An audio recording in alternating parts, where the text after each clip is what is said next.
You ever work somewhere that just feels off? Like the walls remember things they shouldn't? That's what St. Augustine Memorial feels like. It's not the flickering lights or the smell of disinfectant that never quite covers the rot. It's the silence that comes after 3 a.m. The kind of silence that hums, low and heavy, like the building itself is breathing. That I've worked night shifts here for 6 years. Custodial mostly. Mopping floors, changing trash bags, pretending not to notice when patients talk to people who aren't there. I'm not the type to scare easy. You stop jumping at shadows after your third code blue. But lately I've been feeling like something's watching me. Not the nurses, not security, something else. The hospital's got 3 main levels, open to staff and patients. Then there are the sub-levels. 4 of them, technically, though management only acknowledges 2. B1 and B2. The others, B3 and B4, are sealed off. Ongoing renovations, they say. Asbestos, wiring issues, structural instability. They've been renovating since before I started here. Nobody goes down there. Or, at least, nobody's supposed to. Every hospital's got a place like that. The off-limits wing, the closed unit, the basement you only half believe exists. Nurses whisper about ghosts. Doctors laugh about it over burnt coffee. But the jokes stop real quick when someone mentions the sublevels here. It's like the air changes. Everyone looks away. They act like it's just superstition, but you can tell they've seen something they don't want to remember, dummy. I always thought it was bullshit. The kind of scary story that keeps new hires in line. I used to tell people, if there's something down there, it's probably just mold and bad wiring. Then I'd laugh, because sarcasm's cheaper than therapy. But lately, the jokes don't land. Because last night I heard something that I can't explain, but I'm getting ahead of myself. That IT was just another dead-end shift. The ER was slow. The vending machine still ate my change. I was halfway through my mop route when I realized how quiet it was. Usually, there's some noise, distant beeping, someone snoring, the janitor radio crackling, but not that night. It felt like someone hit mute on the whole building. I remember leaning on my mop handle, just listening. The hum of the lights, my own breathing, nothing else. That's when I noticed the elevator, the one by the service corridor. Its floor indicator light was on, descending. That might not sound weird, but that elevator's been locked down since 2018. It only leads to the sub-levels.at first. I thought maybe security was testing it. They do random checks sometimes, but I didn't hear anyone call it in on the radio. I waited, watching the numbers change. B1, B2, then the light just stopped. No ding, no doors opening, just frozen there, glowing faintly red. I told myself it was probably a glitch. This place is ancient. Half the systems still run on analog circuits. I was about to go back to work when the elevator started moving again. Slowly, like someone had pressed the button from below. Only there's no call panel on those levels anymore. I should know. I've cleaned that shaft more times than I care to count. IT stopped at the ground floor. The light flickered, and then it dinged. That sound shouldn't have happened. Not unless the doors opened. And if the doors opened, that meant someone, or something, was inside. I walked over.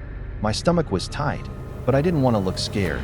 It's stupid, but you tell yourself that if you act calm, reality will play along. When I turned the corner, the doors were closed again. The light was off. Everything looked normal. Except, I could hear something. A faint metallic scrape, like a gurney being wheeled over tile. Slow, rhythmic, coming from inside the shaft. I took a step back. My reflection in the stainless steel doors looked pale, hollow-eyed. Behind me, down the corridor, the motion sensor lights flicked on one by one. Like something was walking toward me. I told myself it was just a circuit short. Maybe the system tripped from the humidity. I almost believed it too, until I noticed the service key in the elevator panel. The one marked B3 access. It wasn't there before. There's a reason they keep those doors locked down there. And it's not asbestos. IT started as just another quiet shift until I heard the elevator move. By itself, people think working nights in a hospital means constant emergencies, sirens, stretchers, doctors shouting orders. But most nights, it's the opposite. It's stillness, endless repetition. I follow the same circuit every night like a machine. Mop, empty, replace, repeat. The floor wax has a smell that clings to your clothes, mixed with that faint chemical sweetness of disinfectant. It's not unpleasant, exactly, just too clean, like it's hiding something. I started my round in the east wing. The fluorescent lights buzzed overhead, a steady electric hum like gnats trapped behind glass. The machines in recovery beeped softly, heart monitors steady as breathing. I nodded to the charge nurse, Maria, who was halfway through a crossword and looked like she hadn't slept in 3 days. Still alive down here? I asked. Barely, she muttered, eyes on her coffee. Ghosts keeping you company tonight. Always, I said, smiling. They like me more than the living ones. She chuckled, but there was something uneasy in it. Don't go wandering too far, she said. I heard the maintenance elevator's been acting up again. Probably the ghosts trying to clock in for overtime. It was a joke, but she didn't look like she believed it that I moved on, pushing my cart through the corridor. The wheels squeaked with every turn, echoing through the emptiness. I checked the supply closet, refilled the bleach, and dumped the biohazard bin. Everything looked ordinary, routine. That's what I kept telling myself. By 2 a.m., the floor was spotless. I stood by the break room, scrolling through my phone, half asleep, half existing. The vending machine hummed in the corner like an insect. My reflection in the dark window looked ghostly, floating against the city lights. That's when I remembered Maria's comment about the elevator. We've got a small control monitor tucked behind the reception desk. It shows the security feeds for maintenance and service areas. Usually, it's blank static for the lower levels since those cameras were cut off years ago. But when I walked past, one of the screens caught my eye. A single frame wasn't static. It was black and white, grainy. Sublevel B2. The label read. Something was moving on the screen. Slow. Deliberate. At first, I thought it was interference, the kind of glitch you get when power lines hum too close. But the motion was too fluid, like someone walking just out of the camera's full frame. The shape drifted past the edge of the corridor, dragging one leg behind it. The movement was wrong, stuttering, like a bad frame rate. I leaned closer, squinting. The timestamp was current, 2:37 a.m. The elevator down there had been sealed off since before I started. Nobody had clearance to use it. Must be a loop, I whispered. An old tape. But the timestamp ticked forward again, 0.2:38.2:39. My reflection on the screen looked nervous that I reached for the radio clipped to my belt. Security, this is maintenance. You guys running a test on the basement feeds. Static. Then a faint crackle. Negative. Those cameras aren't powered. That made me laugh, but not the funny kind. Yeah, well, they're powered now. Copy that. Probably a wiring issue. Don't worry about it. Of course, don't worry about it. That's what they always said before pretending they never heard you. But the thing is, I wasn't worried. At least, not yet. I was bored. That's the truth of it. Nights like this stretch forever. You start inventing excuses to feel alive again. So I told myself I'd go check it out. Just a quick look. Make sure nothing's on fire or leaking. Maybe the sensor tripped. Maybe I'd find a raccoon chewing through wires. Anything but what I really thought I'd see. I grabbed my keys, signed out on the log sheet, and headed toward the freight hall. The hum of the air vents grew louder as I got closer, the temperature dropping with each step. My sneakers squeaked against the polished tile, too loud in the empty corridor. The service elevator stood at the end, metal doors dull and cold. The B levels were grayed out on the panel, locked behind a key switch I didn't have. A thin red light glowed above the door. Stand by. I stared at it for a long time, half expecting the light to flicker off, to tell me I was being stupid. Instead, it flickered brighter, then dimmed again. That's when I heard it. A low, mechanical thud echoing up the shaft. Then another. The elevator was moving. I stepped back, my pulse sinking with the slow grind of gears. The light above the door blinked. B2 B1G. I told myself it was nothing. A system reset. Maybe a short circuit. Maybe. But then the power flickered, just for a heartbeat. And the elevator came up. The elevator came to a stop with a deep mechanical sigh. The kind that sounds too close to a living thing exhaling. I waited for the doors to stay closed, for the system to reset like it sometimes did. Instead, they slid open with a lazy hiss. Nobody was inside. The light above the doorway flickered weakly, casting long shadows against the steel walls. The smell hit me first, sharp antiseptic, overpowered by something metallic. Copper. Blood, maybe, but old. The kind of scent that sinks into metal and never leaves. Hello. I called out, even though I wasn't expecting an answer. My voice echoed down the empty shaft, swallowed by the hum of the motors somewhere far below. The air inside felt colder, heavier, like the temperature dropped 5 degrees past the threshold. I hesitated, half in, half out, until I saw the panel point 1 button was glowing. B3. I frowned. That's not even supposed to light up. We were told years ago, never go below B2. My supervisor, Jenkins, had made it clear. Those floors are sealed. Off limits. You want to keep your job, you don't ask why. I'd laughed back then, thought he was being dramatic. But now, staring at that glowing button, I remembered the way his face looked when he said it. Tired. Scared, still. Curiosity's a stubborn disease. Maybe it was irritation, or boredom, or just plain stupidity, but I stepped inside. The doors shut with a sound like a sighing lung, sealing me in. The elevator jolted slightly, the floor vibrating under my boots. Let's see what kind of wiring issue you've got, I muttered, pressing the door open button. Nothing happened. I pressed it again, then again, harder. Still nothing. The B3 light blinked once, twice, and then stayed steady. The elevator shuddered. A low groan echoed through the cables as it began to descend, smooth at first, then erratic, jerky. The overhead light flickered, bathing the walls in rhythmic flashes of yellow and black. For a second, the floor numbers scrambled. B1, B2, B3, B4, then back to B3. That wasn't possible. There was no B4. The hum of the elevator deepened as it slowed. The light flickered one more time and went out completely. For a few seconds, there was nothing but the sound of movement, chains rattling, something grinding against metal. Then silence. The light came back on, weaker now. As the doors opened, I didn't step out right away. The smell was stronger here, disinfectant and decay, layered thick. The hallway beyond looked wrong. It wasn't like the clean, tiled corridors upstairs. The walls were unfinished concrete, streaked with rust and moisture. Water dripped somewhere close by, a steady plink, plink, plink echoing through the dark. I stepped out cautiously, my shoes sticking slightly to the damp floor. The air had weight to it, thick and stale, like I was breathing through cloth. I turned my phone flashlight on.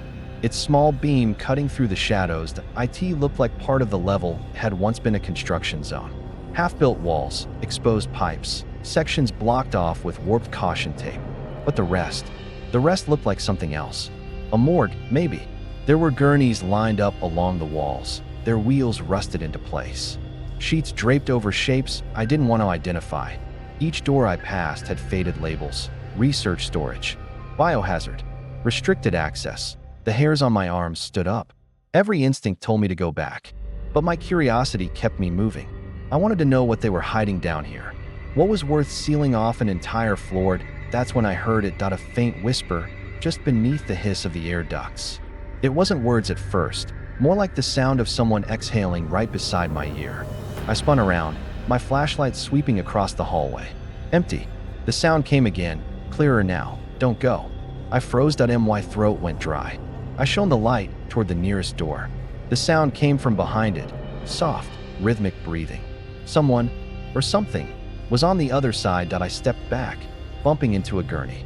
The sheet draped over it shifted slightly, as if stirred by a breeze. Except there was no breeze. I lifted the corner just enough to see what was underneath. An empty restraint harness, stained dark around the edges. That's when the intercom above crackled. Just a burst of static at first, then a distorted voice cutting through, faint but human. Sublevel 3. Containment breach. Repeat. The message broke off, replaced by a burst of feedback that made me flinch. My flashlight flickered. I turned back toward the elevator, but the doors had closed. The panel next to them was dark. I should have gone back up right then, but I saw something. At the end of the corridor, where the hall turned left, a faint light flickered. Dim, yellowish, like an old maintenance lamp swinging slowly back and forth. And just for a moment, I thought I saw a shadow move across it. Someone was down there. Or something was. The light at the end of the hall kept flickering, a weak pulse cutting through the dark. It swung back and forth like someone was holding it and walking away, slowly. I started toward it before I could think better of it. Curiosity, I guess, or the need to prove to myself that this was still normal, explainable, human. My shoes squelched with each step on the damp floor. Every sound I made echoed down the corridor and came back warped, like the walls were whispering it back to me. I told myself it had to be security. Maybe Jenkins finally sent someone down here to check on the malfunction. Maybe the corridor split ahead. Left led deeper into the construction area, but the swinging light was coming from the right. I turned toward it, following the beam as it disappeared into a hallway lined with metal doors. Each had a small rectangular window, fogged with grime. Faded numbers were stenciled above them. P11, P12, P13. Patient rooms. I shone my flashlight through one of the windows. The glass was cracked, but I could still make out a narrow bed bolted to the floor. Leather straps hung limply from the frame, stiff with age. A single chair sat in the corner, facing the bed. The wall paint had bubbled and peeled, revealing raw concrete beneath. I moved to the next door. The same setup.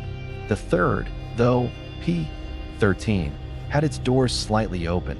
Something about that number made my chest tighten. I nudged the door wider with my foot. The hinges groaned like something alive. Inside, it smelled like damp paper and rust.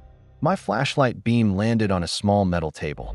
On it sat a tape recorder, one of those old reel-to-reel kinds.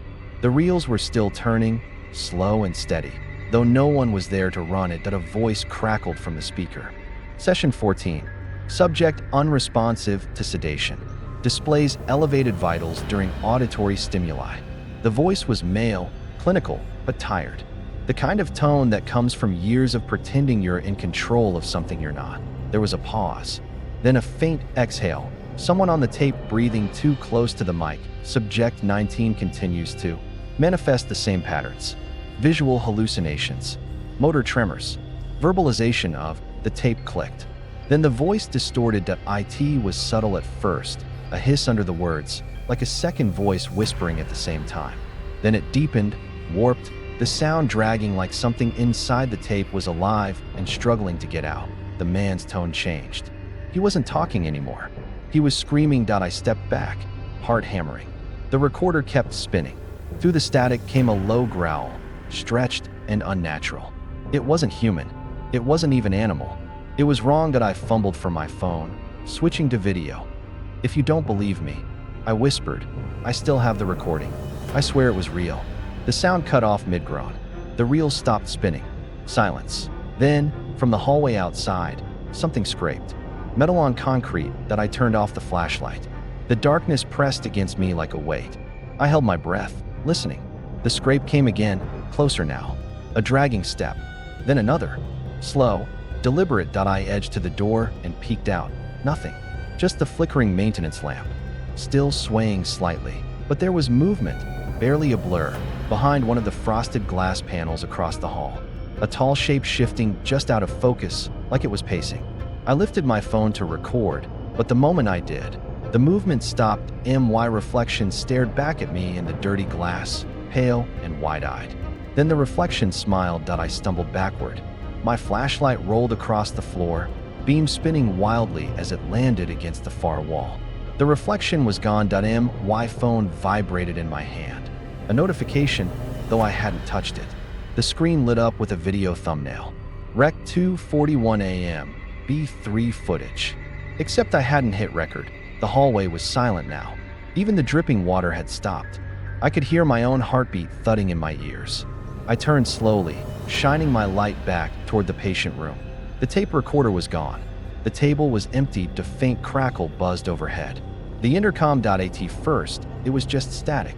Then a voice cut through. Not the same one from the tape. Softer. Closer. It said my name.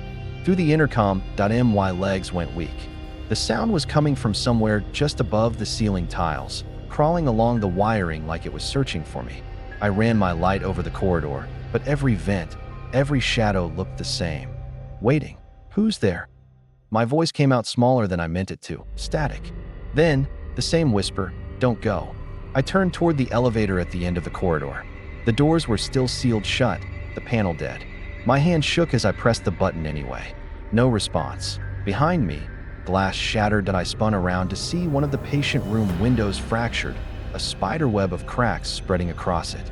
On the other side, something pale moved. A hand, or something shaped like one, pressed against the glass. The fingers were too long, too thin, leaving wet streaks behind as they slid downward. My flashlight flickered, struggling to stay on. Each time the beam dimmed, That hand was closer to the edge of the frame. "Stop," I whispered. "Please stop." Then everything went dark. The lights went out, and something whispered right next to my ear that I must have blacked out for a few seconds after that whisper. When I came to, I was on the floor, cheek pressed against the cold tile. My flashlight was dead. My phone screen was cracked but still glowed faintly. The camera app open, recording nothing but darkness that I staggered to my feet, trying to orient myself. The hallway looked different, longer somehow, like the walls had shifted while I was out. The air was thicker too, heavy with the smell of mildew and something coppery, like dried blood and rust. I needed to find a way out, or at least a map. Something to tell me where I was. I followed the faint green glow of an exit sign deeper down the corridor. But the arrow pointed nowhere. It just hung above a blank concrete wall. Beneath it, a door stood ajar, light spilling from the crack at the bottom. The plaque beside it read, "Archives, Sublevel Records." Me pulse slowed a little. Maybe I could figure out what this floor even was. Maybe this would explain everything. The hinges protested as I pushed the door open. Inside was a room that smelled of dust, old paper, and disinfectant. Rows of metal filing cabinets lined the walls, and in the center stood a long table buried under stacks of binders and boxes. Everything was coated in a thick layer of dust except for a single binder near the edge, the only one that looked recently moved. Its label read, "Sublevel Research Projects, 1974-1986." I brushed off the cover and flipped it open. Inside were reports typed on yellowing paper, stamped with hospital insignia and security classifications I didn't recognize. Each section listed experiment code, date, lead researcher, and subject condition. The first few pages seemed clinical, detached, typical medical jargon. But the further I read, the stranger it got. Project Remnull seeks to explore the possibility of isolating consciousness from biological decay. Subjects selected from long-term coma patients. Objective: preserve awareness in a suspended neural loop. Preliminary results: auditory residual activity persists after total cortical silence. I frowned. It didn't make sense. How could someone be conscious if their brain had stopped registering activity? I turned the page. There were photos now, black and white images of hospital beds, heads wrapped in wires and electrodes, each labeled with numbers. Subject 1, Subject 2, Subject 3. Then I saw it. Subject 19, status, never recovered. Still active. My stomach dropped. The name had been scribbled out with red pen, like someone didn't want it read. But under the ink, faintly, I could make out part of a word. Carver or Carter. There were notes beside it, written in shaky handwriting. Shows persistent activity post-termination. Auditory manifestations reported by maintenance staff. Containment protocol failed. The page ended there. The next few had been torn out. A noise broke the silence. A soft tap, like water dripping. But it was too rhythmic, too steady. Footsteps. Wet ones. I froze, every muscle locked. The sound came from the hallway, slow and heavy. Each step followed by a faint squelch. I flipped my phone camera to record, angling it toward the doorway. The light from its screen barely illuminated the entrance, but enough to see shadows moving on the wall, elongated. Wrong. I backed away from the table and pressed against the far wall. My hand brushed against a filing cabinet handle, and a drawer slid open with a metallic shriek. I winced. The footsteps stopped. Silence. Then a low breath, raspy, wet, filled the room. It wasn't behind me. It was in front of me, just beyond the door. I killed the light on my phone, plunging the room into complete darkness. My breathing was too loud. I tried to quiet it, pressing my sleeve to my mouth. The thing outside started moving again. Not walking this time, dragging, like something pulling itself forward with too much effort. The sound grew louder, closer. I could hear the soft slap of bare skin on tile. I reached for the door handle, meaning to shut it, but before I could, it stopped halfway open on its own. The air changed, warmer now, damp, and then, beneath the sound of my heartbeat, I heard a voice. It was low, whispering like someone talking through broken lungs. Still active. The words matched what was written in the file. My hands shook so hard I almost dropped the phone. I needed to get out. Forget the files, forget everything. But as I turned toward the hallway, the binder on the table flipped open on its own. Pages fluttered rapidly, stopping on one final entry. The text was smudged, but I could make out enough. Subject 19 exhibits ability to project residual consciousness through electrical systems. Manifestations triggered by sensory presence, particularly sound and light. My light, my voice, my phone. That's why it followed me. A sudden knock hit the door frame. Once, twice, then the sound of something wet sliding against the metal. I turned off my phone completely and stood there in the dark, pressing my back against the cabinet. My breath came shallow, silent. The thing moved closer. I could feel it, not see it, feel it. The air around me grew cold, dense, like it was sucking the oxygen away. A faint electrical hum started up from the ceiling lights. One by one, they flickered weakly. For half a second, I saw it. Just enough. A shape, pale and tall, its body twisted like it had been broken and set wrong. Tubes hung from its neck. Its eyes were milky, unfocused, but somehow they looked right at me. And then the lights went out again. I turned off my light and held my breath. But the breathing didn't stop. I don't know how long I stood there in the dark, counting the seconds between its breaths. They were slow, uneven, like lungs full of liquid. Each inhale came with a faint whistle, each exhale a wet rasp that made my stomach twist. I could hear it shifting outside the door, the drag of its feet scraping over the tile. Then silence, that kind of silence that hurts your ears. I dared to lift my head, just enough to peer through the narrow slit between the door and its frame. My phone's cracked screen reflected a dim glow from somewhere down the hall. Just enough light to outline IT. IT stood maybe 10 feet away, swaying slightly. Its hospital gown was torn open at the back, hanging in ribbons. The skin underneath looked wrong. Too pale, too stretched. Tubes dangled from its shoulders like veins torn loose, some still dripping something dark and slow onto the floor. IT moved in short, twitching bursts. Not walking, stuttering forward, head jerking in sharp angles like it couldn't quite control its own body. The sound that came from it wasn't a growl or a moan. It was a clicking. Fast, dry clicks from deep in its throat, irregular but rhythmic, like broken Morse code. Then it stopped and turned its head, too far, way too far. The bones in its neck cracked like snapping twigs as it rotated almost backward, sniffing at the AI. IT could smell me. My throat tightened. I pressed myself against the cold metal cabinet, trying not to breathe. The air burned in my chest, and then my phone buzzed. A single notification tone, loud as a gunshot. I froze. The creature did too. Its head twitched, that clicking stopped, and for one awful second, everything went completely still. Then it let out a sound I'll never forget, a shriek that started like static and turned into something alive. Something furious. IT launched toward the sound. I dropped to the floor, grabbing my phone just as its hand slammed into the door. The metal dented inward like foil. The force threw me backward, scattering papers and debris. I scrambled to my feet and ran, clutching the phone, my boots slipping on the wet tile.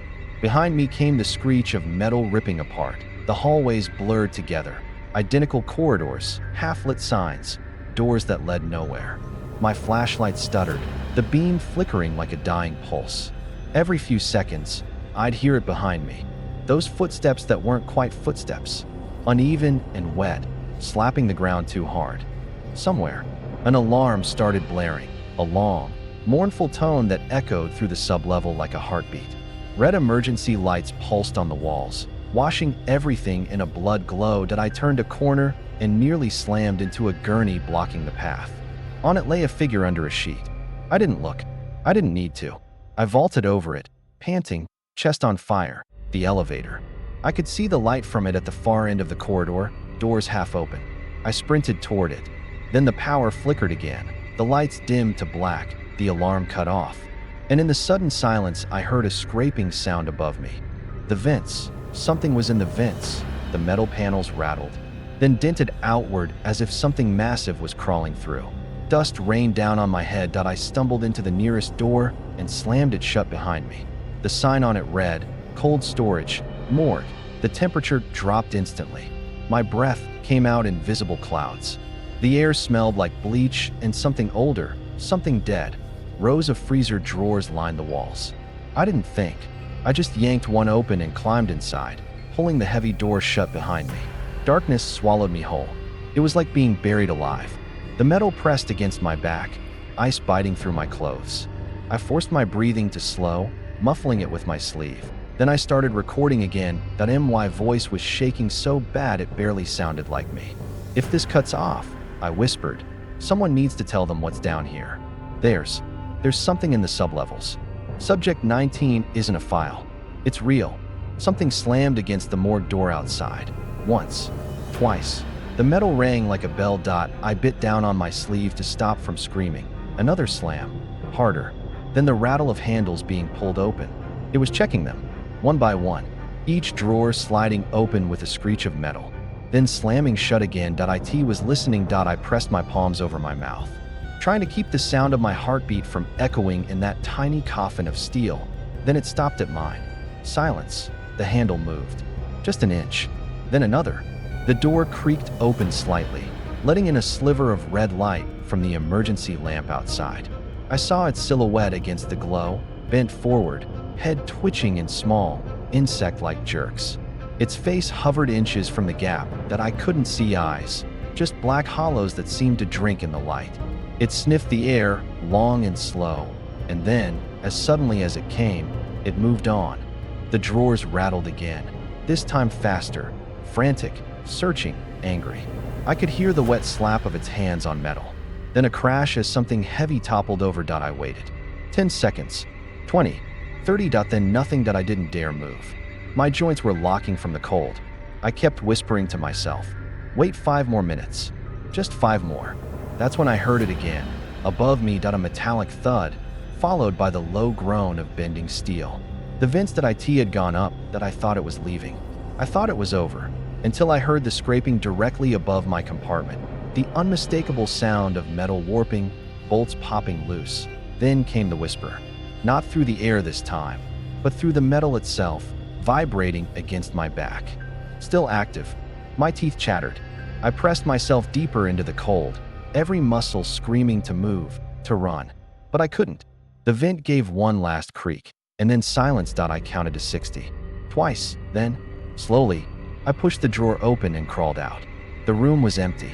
The lights flickered weakly, casting long shadows across the floor. Every freezer door hung open, like mouths mid-scream. I stood there, shaking, trying to convince myself it was over. That I'd imagined the whisper, the movement, the smell.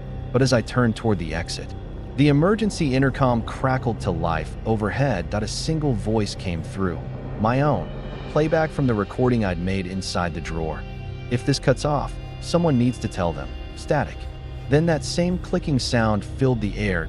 That's when I realized it wasn't in the vents anymore. It was in the system. And it was listening. When I finally stumbled out of the morgue, every muscle in my body felt like it had turned to stone. My breath came in ragged gasps, each one fogging the stale air. I expected relief, bright lights, human voices, maybe even the distant chaos of a normal hospital night. But what I got was silence. The hallway outside was wrong. First, I couldn't place it. Everything looked familiar, the same peeling paint, the same scuffed linoleum floor, but it was off. The light had that bruised, yellow tinge of old film. The air buzzed faintly, like a speaker left on in an empty room. I glanced at the elevator at the end of the hall. The floor indicator above the door glowed a dull red. B4. I blinked. That couldn't be right. There was no B4. The sublevels only went down to B3. Every employee knew that. It was written in the manuals, printed on the blueprints. I pressed the button anyway. The doors didn't open. The indicator flickered, glitching between numbers. B4, B3, B, then static. My chest tightened. I needed to get upstairs, anywhere but here. I started walking toward the main corridor, my shoes squeaking against the tile. Each step echoed too long, like the hallway was stretching ahead of me. Something wasn't right with the air. It felt thicker, heavier. The smell of disinfectant had turned sweet and metallic, like spoiled fruit. "Hello?" My voice sounded small, warped. "Is anyone up there?" For a moment, nothing. Then the ceiling speaker crackled. "Hello?" It was my voice, exact tone, exact inflection. The sound repeated again, slightly slower. "Hello? Is anyone up there?" I froze, eyes darting to the intercom. My heart hammered. That wasn't a recording. It was playing me back. Static swelled through the speakers, building until it almost drowned out the faint click of my shoes. I pressed my palms over my ears, but the static wasn't just sound. It was inside my head, crawling under my skin like electricity. Then it stopped. I lowered my hands. The hallway ahead of me was no longer emptied. I could see the far end stood someone in scrubs, a nurse. Her silhouette was bathed in the red glow of the emergency light. She looked familiar, blonde hair tied back, ID badge dangling from her pocket. It was the same nurse who joked earlier about the ghosts downstairs. Relief flooded through me. "Hey," I shouted. "Oh, thank God. I thought I was alone down here." She didn't move. I took a step forward. The light flickered once, off, then on, and when it returned, she was closer, just standing there, not walking, no sound. Another flicker. Now she was closer still. I could see her face now, or at least I thought I could. Her features shimmered like a bad video feed buffering. Her eyes blinked too slowly, one after the other. Her smile twitched at the corners, repeating the same motion again and again, stuck in a loop. "Nora?" My voice cracked. "Is that you?" She tilted her head. The sound that came from her mouth wasn't a voice. It was static, warped and wet. "Help me." The sound stretched and broke apart mid-syllable, like someone dragging a corrupted file across a hard drive. I stumbled backward. The lights above began flickering in rapid bursts. White, red, white, red. Every time they changed, the hallway looked different. Longer, narrower. The walls began to ripple, bending inward like something breathing underneath the plaster. Then her face glitched. For half a second, it flickered between images. Her face. Then a skull. Then nothing but static noise. All while that awful sound kept replaying. "Help me." She took one jerky step forward, her limbs lagging behind her movements like a broken marionette. The smell hit me then, rot masked by bleach. I turned and RAN.my footsteps echoed, multiplied. The hallway wasn't straight anymore. It split into two, then three, the lights overhead shifting like reflections on water. Every door I passed had no handles, just windows showing blackness on the other side. Behind me, the intercom crackled again. "Don't go." This time, it wasn't my voice. It was hers. The nurse's distorted face flickered in and out of every wall panel as I sprinted past.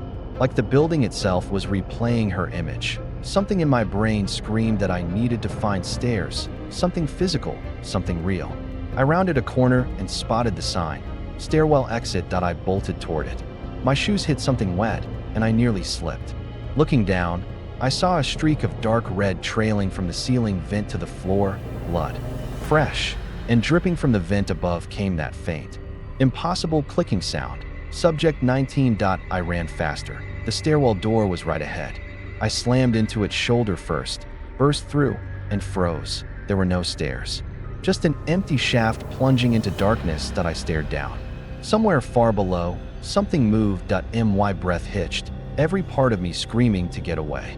I stepped back into the hall, but the hallway wasn't the same anymore. The walls were darker, pulsing faintly like veins under skin. The hum in the air had turned into a low mechanical growl. On the far wall, someone had written in red letters, "Still active." I turned, trying to find another route, anything that made sense. That's when I saw the elevator again. The indicator above the door was flashing erratically. B4, B5, B6. The hospital only had 3 sublevels. I took a step backward, shaking my head. No, this isn't right. This isn't real. The intercom buzzed one last time. "You're not in your hospital anymore." My stomach turned to ice. I dropped the phone.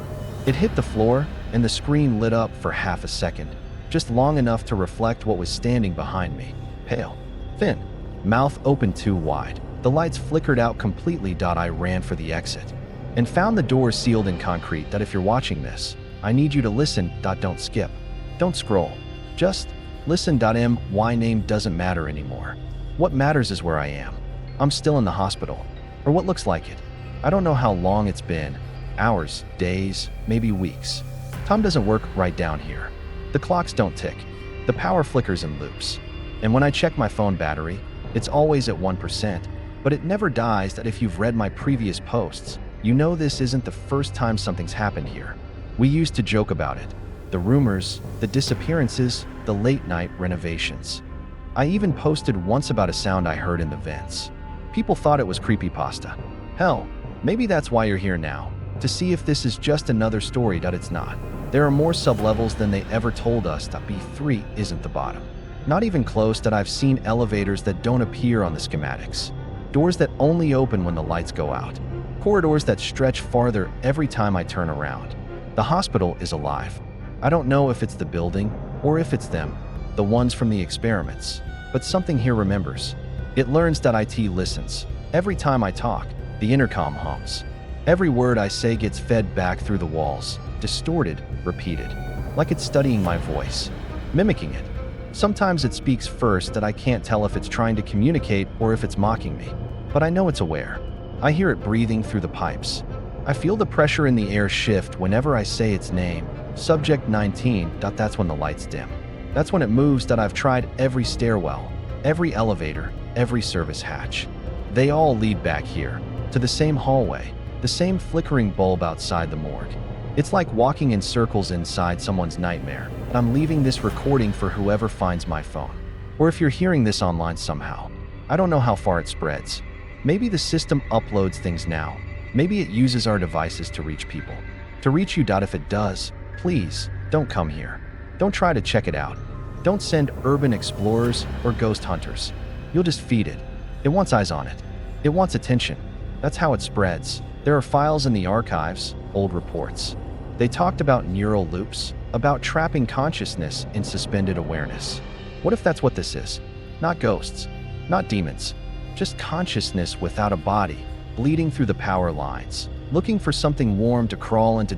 I think it's in me now that I haven't slept. Not really. Every time I close my eyes, I see rooms that shouldn't exist. I see faces pressed against glass walls, whispering to be let out. And sometimes, when I wake up, my hands aren't where I left them. I think it's learning how to move me. If you're still listening, if this somehow reaches you, spread it. Share it. Tell people what's under the hospital. Tell them not to dig, not to investigate. Just burn it down. Please. My flashlight's dying again.